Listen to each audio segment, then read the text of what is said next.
नमस्कार. स्टुडिओ संजीवनीमध्ये तुम्हा सगळ्यांचं पुन्हा एकदा मनःपूर्वक स्वागत. मला बऱ्याच कमेंट्स आल्या की डॉक्टर सुमती क्षेत्रमाडे यांची युगंधरा ही कादंबरी तुम्ही वाचून दाखवा. आता एवढी मोठी अख्खी कादंबरी वाचायची म्हटलं तर एका व्हिडिओमध्ये काही ती पूर्ण होऊच शकत नाही. त्यामुळे मी ती वेगवेगळ्या भागांमध्ये वाचून दाखवणार आहे. डॉक्टर सुमती क्षेत्रमाडे यांनी ही कादंबरी 48 भागांमध्ये विभागलेली आहे. तर प्रत्येक व्हिडिओमध्ये याचा एक भाग येईल याची दक्षता मात्र मी घेणार आहे. तर आजपासून आपण युगंधरा वाचणार आहोत आणि त्याची एक वेगळी प्लेलिस्ट पण मी बनवणार आहे. परंतु जर तुम्ही व्हिडिओला लाईक केलं नसेल तर लाईक करा, शेअर करा. माझ्या चॅनलवर नवीन असाल तर माझ्या चॅनलला सबस्क्राईब करा आणि सोबतचं बेल आयकॉनही दाबा. यामुळे माझे येणारे नवीन नवीन व्हिडिओज सगळ्यात आधी तुम्हाला ऐकायला मिळतील. तर आता आपण युगंधरा ही कादंबरी वाचायला सुरुवात करू. भाग 1. नाना मास्तरांच्या घरी आज मोठी धांदल उडाली होती. 4 प्रहरीची उन्हं खाली सरकण्यापूर्वी पुढच्या अंगणात थेट फाटकातून बाहेर रस्त्यापर्यंत पाणी शिंपणं झालं होतं. ग्रीष्म तप्त जमीन भिजून थंडगार झाली होती. भिजलेल्या मातीचा गंध आसमंतात पसरला होता. त्या मृदगंधाबरोबर हवेत चोहीकडे प्रसन्नता दाटली होती. त्या प्रसन्न हसऱ्या वातावरणाला सुखद शीतलता आली होती. जलसिंचनानं अंगणातली सर्वांगी भिजलेली फुलझाडं टवटवीत दिसत होती. जुईच्या कळ्या उमलत होत्या. हिरव्या चाफ्याचा घमघमाट सुटला होता. खिडकीखालच्या वाफ्यातला मोगरा उमलू पाहत होता. नानांचा 23 वर्षांचा द्वितीय पुत्र अरुण माडीवर दिवाणखान्यात बैठक घालण्यात गुंतला होता. त्यानं खोलीच्या अमोरासमोरच्या भिंतीलगत सतरंजा अंथरल्या. गाद्यांच्या वळकट्यांना पांढऱ्या चादरी गुंडाळून त्यांचे व्यवस्थित लोड बनवले आणि ते दोन्ही बाजूंना जागोजाग व्यवस्थित लावून ठेवले. स्वयंपाकघरातून तुपाच्या तळणीचा खमंग वास बाहेरपर्यंत दरवळत होता. नानांची पत्नी सारं घरदार त्यांना मामी म्हणे आणि त्यांची एकुलती एक कन्या युगंधरा फराळाचं बनवण्यात गुंतून गेल्या होत्या. त्यांच्या मदतीला स्वयंपाकीण काकूही होत्याच. ते 5 खोल्यांचं घर आज उल्हसित होऊन गजबजून उठलं होतं. रस्त्यावरून जाणाऱ्या येणाऱ्याला वाटत होतं की नाना मास्तरांच्या घरी आज नक्की लग्नकार्य निघालंय. यावर्षी गावात बरीच लग्न होती. त्यामुळे पुष्कळशा घरी ही अशीच धांदल उडालेली दिसत होती. आणि ज्येष्ठ संपायला आला तरी लग्नाचे मुहूर्त अजून संपले नव्हते. आता भटजी म्हणाल तसे कुठल्याही महिन्यात मुहूर्त काढून देतात आणि पंचांगात 12ही महिने विवाह मुहूर्त असतात. नानांचा मोठा मुलगा वसंत विवाहयोग्य झाला होता. त्याचं लग्न करून नानांनी घरात सून आणायला हवी असं लोक म्हणत असत. आज त्यांच्या घरातली धांदल बघून रस्त्यावरून जाणारा येणारा परिचित थांबे. दर्शनी दाराला अरुणनं लावलेल्या रंगीत कागदी फुलांच्या माळा, तळणीचा खमंग वास आणि पुढच्या दारातून आज समोर थेट स्वयंपाकघरात दिसत असलेली धांदल यांचा अंदाज घेत तिथून उच्च स्वरात म्हणे, अहो नाना, काही विशेष दिसतंय. मुहूर्त केव्हाचा धरलायत, पण अद्याप आम्हाला निमंत्रण पत्रिका मिळालेली नाही बरं का. नाना उत्साह ओसंडीत लगबगीनं बाहेर येत आणि मोठ्यांदा म्हणत, या या बंडोपंत, आत या, मग सांगतो विशेष काय आहे ते. बंडोपंत आत येत. नाना म्हणत, अहो लग्न नाही आणि मुंजही नाही, पण. बोलता बोलता बंडोपंतांच्या हाती 2 पेढे ठेवून म्हणत, हे घ्या, हे पेढे आमच्या युगंधरेच्या परीक्षेचे. हो हो, कळलं, आलं लक्षात. तुमची Yugandhara BA first class first आली नव्हे. वाचलं, परवा पेपरात वाचलं. पेढे तोंडात टाकून भरल्या तोंडानं ते पुढे म्हणत, अहो संबंध युनिव्हर्सिटीत पहिलं येणं आणि ते सुद्धा एका मुलीनं, म्हणजे काय चेष्टा आहे. नाना, खरोखर तुमच्या मुलीनं तुमच्या घराण्याचं नाव उजळून टाकलं. तुम्ही शिकवलं त्याचं तिनं चीज केलं. अहो मुलाला जे साधत नाही ते या मुलीनं करून दाखवलं. बंडोपंतांसारखे आणखी असेच परिचित त्या रस्त्यावरून जात होते. ते नानांच्या हाकेसरशी आत येत होते आणि त्यांनी दिलेले पेढे तोंडात टाकून तोंडभर कौतुक करीत पुढे जात होते. नाना अभिमानानं फुलून दारात उभे होते. ओल्या मृदगंधाबरोबर स्नेहार्द्र स्तुतिगंध त्यांच्या मनात खोलवर शिरत होता. त्यांची एकुलती एक कन्या युगंधरा BAच्या परीक्षेत पहिली आली होती. त्या गावात आजपर्यंत कुणी मुलगाही कधी पहिला आला नव्हता. पण आज मोठी अपूर्वाईची गोष्ट नाना मास्तरांच्या घरात घडली होती. त्यांचा अपूर्व आनंद आणि अमाप उत्साह पाहून असं वाटत होतं की देवी सरस्वती साक्षात सदेह येऊन त्यांचं अभिनंदन करून गेली आहे. नुसतं अभिनंदन नव्हे, तर जाताना ती त्यांची हृदयवीणा झंकारून गेली आहे. ते झंकार, त्या दिव्य आनंद लहरी त्यांच्या वार्धक्याकडे झुकू पाहणाऱ्या गात्रातून लहरत आहेत, थरारत आहेत. त्या लहरींवर तरंगत देवी लक्ष्मीही केव्हा तरी येऊन त्यांच्या हाती आशेचा अमृतकुंभ देऊन गेली आहे.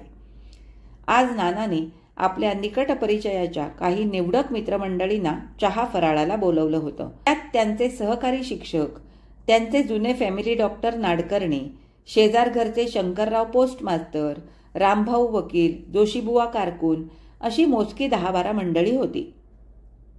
उन्हं उतरू लागली तशी हलके हलके मंडळी दिवाणखान्यात जमू लागली. नाना स्वतः त्यांचं स्वागत करीत दारात उभे होते. थोड्याच वेळात आमंत्रित मंडळीने ती छोटी बैठकीची खोली भरून गेली. दिवाणखान्याच्या कोपऱ्या कोपऱ्यात लावून ठेवलेल्या चंदनी उदबत्त्यांच्या सुगंधानं वातावरण दाटून गेलं.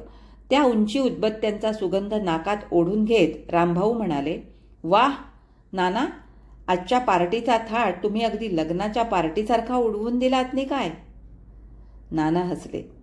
त्यांनी काही उत्तर देण्यापूर्वीच शिंदे मास्तर उद्गारले, रामभाऊ, लग्नाच्या थाटापेक्षाही आजच्या थाटाचं महत्त्व विशेष आहे आणि फार वेगळं आहे. लग्नाचा प्रसंग हा वधूपित्याच्या सुटकेचा निश्वास असतो, पण आजचा प्रसंग मोठ्या अभिमानाचा आहे, विशेष गौरवाचा आहे. जोशीबुवांनी म्हटलं, खरं आहे. शिवाय लग्नातला डामडौल सगळा लोक प्रदर्शनार्थ असतो. तो थाट, ती धामधूम केवळ प्रतिष्ठा दाखवण्यासाठी आणि प्रतिष्ठा ठेवण्यासाठी असते. आणखी कुणी मान डोलावून म्हटलं, खरं आहे, अगदी खरं आहे. आजचा आनंद काही वेगळाच आहे.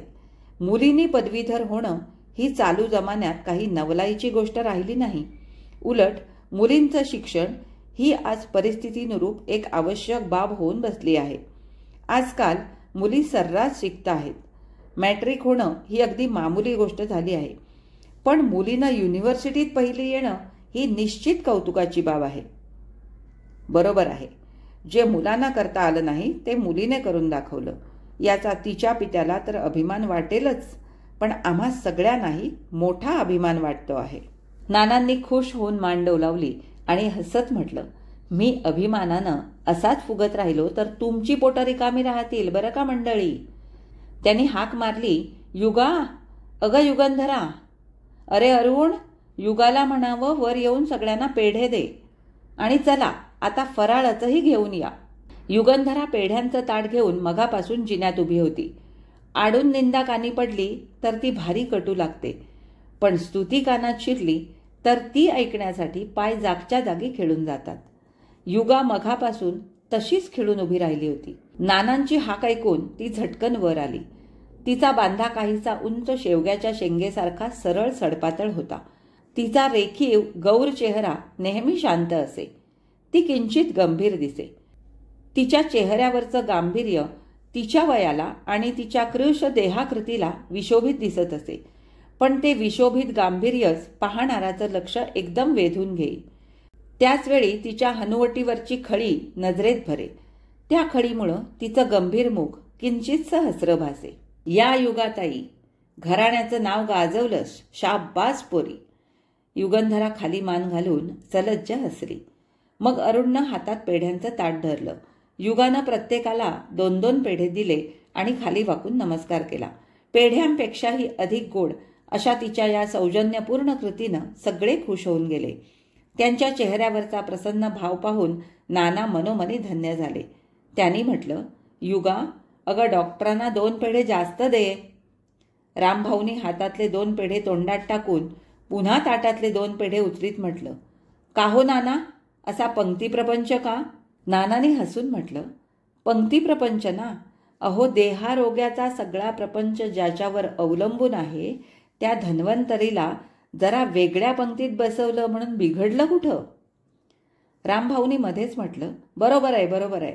डॉक्टर हा भूलोकीचा ईश्वर नव्हे, साक्षात त्रिमूर्ती दत्त, ब्रह्मा, विष्णू, महेश या तिघांचा अवतार आहे. दत्ताचा अवतार? तो कसा हो? थांबा, सांगतो. अहो, हे डॉक्टर लोक काही मरणोन्मुख रोग्यांना पुनर्जन्म देऊन प्रतिब्रह्मा बनतात. रक्षण करता म्हणजे आरोग्य रक्षण करता विष्णू तर असतातच, आणि हीच डॉक्टर मंडळी कित्येक रोग्यांना सरळ स्वर्गात पाठवून महेशाची भूमिका उत्तम तऱ्हेनं पार पाडतात. काय डॉक्टर साहेब, खरं की नाही? हातगुणात नावाजलेले डॉक्टर नाडकर्णी साधे आणि मितभाषी होते. त्यांनी आपल्या हातातल्या 2 पेढ्यातला अर्धा पेढा तोंडात टाकून 1.5 पेढा रामभाऊंच्या हातात देत म्हटलं, अगदी बरोबर आहे तुमचं म्हणणं. आता हे पेढे तोंडात टाका, म्हणजे डॉक्टर लोकांविषयी आणखी काही नव्या कल्पना तुम्हाला सुचतील. नानांनी म्हटलं, रामभाऊ, आजच्या या शुभप्रसंगाचं पुष्कळसं श्रेय या डॉक्टरांनाच आहे. परीक्षेच्या 15 दिवस आधी युगाला इन्फ्लुएन्झा झाला होता. तापानं फणफणली होती. यांच्याच परिश्रमानं ती लवकर बरी होऊन परीक्षेला बसू शकली, म्हणून आजच्या समारंभाचं अधिकांश श्रेय त्यांना आहे. डॉक्टरांनी हसून म्हटलं, नाना, युगा परीक्षेला बसली म्हणून ही आजची पार्टी नाही. तिनं जे दुर्मिळ यश मिळवलं त्याबद्दल ही पार्टी तुम्ही दिलीत. बाकी एवढ्या आजारातून उठूनही तिनं हे जे स्पृहणीय यश मिळवलं ते खरोखरच मोठं अभिमानास्पद आहे. आज युगंधरा हे नाव तिनं सार्थ करून दाखवलं. रामभाऊनी म्हटलं, नाना, मुलीचं नाव अगदी सुरेख शोधून काढलं. छानच, युगंधरा. वाह, अगदी योग्य नाव. मुलीचे पाय पाळण्यात दिसावेत. नानाने हसून म्हटलं, युगाला पाळण्यात घालण्याच्या आधीच तिचं भविष्य आम्हाला कळलं होतं. असं? ते कसं हो? काय वर्तवलं होतं भविष्य? आपले ते वेदसंपन्न रघुनाथ शास्त्री बुवा होते ना, त्यांनी भविष्य सांगितलं होतं की ही तुमची मुलगी तुमच्या घराण्याची तारक होईल. आज ते हयात असते तर त्यांना मोठं कौतुक वाटलं असतं. तेवढ्यात अरुणनं फराळाची ताटं आणली. त्यातल्या गोड तिखट खमंग पदार्थांची रेलचेल पाहून सगळ्यांच्या रसग्रंथी पाझरू लागल्या. रसना उत्तेजित झाली. गप्पा रंगल्या. ताटातल्या पदार्थांइतकेच गप्पांचे विषय विविध होते. मुलांमुलीत अधिक बुद्धिमान कोण याची चर्चा झाली. शेवटी निष्कर्ष असा निघाला की दोहोंच्या बुद्धिमत्तेची पायरी निश्चित ठरवता आली नाही तरी मुली जात्याच अभ्यासू असतात. कष्ट करण्याची त्यांची ताकद अधिक असते आणि वाखाणण्यासारखी एकाग्रता असते. रामभाऊनी म्हटलं, नाना, या परीक्षेत तुमच्या मुलीनं उत्कृष्ट यश मिळवलंय. आता दुसऱ्या परीक्षेतही असंच यश मिळो असा माझा तृप्त झालेल्या वृद्ध ब्राह्मणाचा तिला आशीर्वाद आहे. नानाने हसून उत्साहानं म्हटलं, असाच तुम्हा सर्वांचा तिला आशीर्वाद असू दे. ती MA होईल, त्यानंतर लॉकडे तिला घालण्याचा विचार आहे. रामभाऊनी म्हटलं, होऊ दे, वकील होऊ दे, बॅरिस्टर होऊ दे, पण मुलीच्या बाबतीत या सगळ्या परीक्षा गौण आहेत. मुलगी MA झाली, PhD झाली आणि लॉकडे गेली तरी तिची शेवटी खरी परीक्षा एकच. ती कोणती? अहो, वधू परीक्षा. त्या परीक्षेचं म्हणतोय मी. या परीक्षेत ती उत्कृष्ट तऱ्हेने पास झाली म्हणजे जिंकली. शिक्षणाचं चीज झालं. नानांचा हसरा चेहरा एकदम गंभीर झाला. त्यांच्या कपाळावर सूक्ष्म आठ्या पडल्या. त्यांनी म्हटलं, रामभाऊ, तुम्ही अजून जुन्या जमान्याच्या रिंगणात डोळे झाकून फिरत आहात. केवळ लग्न झाल्यानं मुलीच्या शिक्षणाचं चीज कधी होत नाही. आजपर्यंत कधी झालेलं नाही. उत्तम स्थळ मिळवण्याचं फार तर ते एक साधन होईल. शिवाय आज स्त्री शिक्षणाचा हेतूच बदलला आहे. पूर्वी स्त्री जेव्हा निरक्षर होती तेव्हा नवरा बायकोच्या बौद्धिक पातळीतली तफावत कमी करण्यासाठी पत्नीला घरच्या घरी साक्षर करण्याचे प्रयत्न सुरू झाले. पण पुढं बौद्धिक पातळी उंचावणं हा हेतू गौण झाला आणि मुलीला शिक्षणाच्या जोरावर चांगलं स्थळ मिळवणं हा उद्देश प्रमुख होऊन बसला होता. नाना, होता, म्हणून हा उद्देश भूतकाळात ढकलू नका. अजूनही तेच आहे. वधू परीक्षेच्या वेळी पहिला प्रश्न करतात, मुलगी किती शिकली? डॉक्टरांनी म्हटलं, नाना, मुलीचं शिक्षण फार झालं आणि डिग्र्यांचा डोईजडपणा वाढला की पत्रिकेतल्या 36 गुणातले 18 गुण फट कमी होतात. होत असतील, पण आज बुद्धिमान स्त्रीनं केवळ संसारात गुरफटून राहण्यात काही भूषण नाही. उलट ईश्वरानं दिलेल्या बुद्धीचा तो एक अपमान आहे. आज स्त्रीच्या कर्तृत्वाला, बुद्धिमत्तेला नवी नवी क्षेत्र मोकळी झाली आहेत. आज मोठमोठ्या अधिकाराच्या जागांवर स्त्रिया आहेत. त्या मंत्रिमंडळात आपली चमक दाखवित आहेत. आणि वा नाना, तुम्ही तर आगरकर, फुले, कर्वे यांच्या पुढं एक पाऊल टाकलत. म्हणजे नाना, बुद्धिमान मुलींनी लग्न करू नयेत आणि संसारात गुंतू नये असं तुमचं म्हणणं आहे की काय? बाकी सार्वजनिक कार्याकडे तोंड केलं की संसाराकडे आपोआपच पाठ फिरते. छे छे, माझ्या म्हणण्याचा तसा अर्थ नाही, पण संसार त्यांच्या कर्तृत्वाच्या आड येऊ नये. चर्चा रंगत चालली होती. युगंधरानं फराळाची ताटं जिन्याशी नेऊन देण्यास अरुणला थोडा वेळ मदत केली. तिला मैत्रिणीकडे फराळाला जायचं होतं. तिनं म्हटलं, भाई, शोभाकडे माझ्या सगळ्या मैत्रिणी जमल्या असतील, माझी वाट बघत असतील. मग जा तू, तुझ्यासाठी चहा पार्टी. मग उच्चमूर्ती तिचं नसून कसं चालेल? जा तू, मी पाहतो इथलं सगळं. युगंधरा झटपट तयार होऊन आपल्या मैत्रिणीकडे निघून गेली. युगंधरा या कादंबरीतला पहिला भाग आज इथे संपला. आता लवकरच आपण पुढचा भाग ऐकण्यासाठी भेटणार आहोत. तोपर्यंत मी तुमचा निरोप घेते. माझं हे वाचन तुम्हाला आवडलं असेल तर कृपया या व्हिडिओला लाईक करा, शेअर करा आणि माझ्या चॅनलला नक्की सबस्क्राईब करा. धन्यवाद.